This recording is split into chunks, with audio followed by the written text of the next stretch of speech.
कृष्ण राधा कृष्ण गोपाल कृष्ण राधा कृष्ण गोपाल कृष्ण राधा कृष्ण म्हणताल गुरुजी एवढं नाचताय नक्की झालंय काय? अहो आता आम्ही तर काय करू, आम्ही आले कुठं गोकुळात आणि गोकुळातल्या वृंदावनात.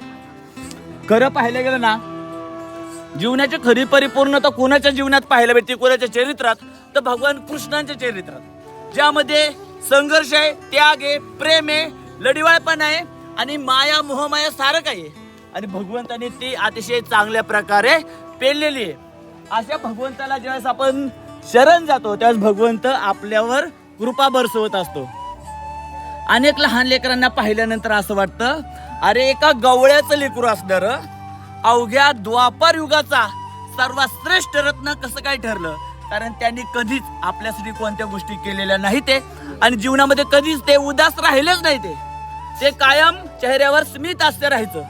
एकदा असंच झालं, ज्यावेळेस भगवान कृष्णांना स्मित हास्य करताना पाहिलं तर इंद्रदेव म्हणाले अरे याला मी चिंतेमध्ये पाहणार आणि याला चिंतेत घालणार, हे सगळ्या वाईटांमध्ये पण चांगलं पाहतात ना.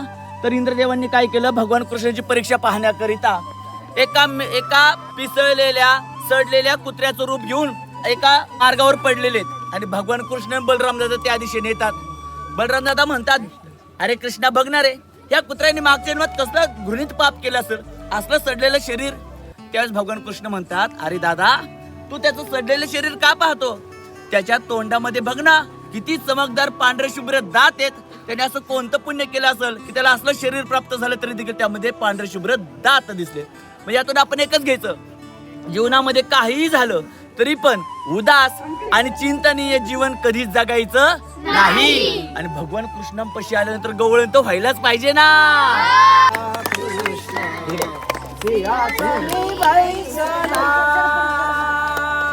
गड्यांनो राजा की रे दाना, गड्यांनो राजा की रे दाना, कृष्ण सिंहासनी बैसला,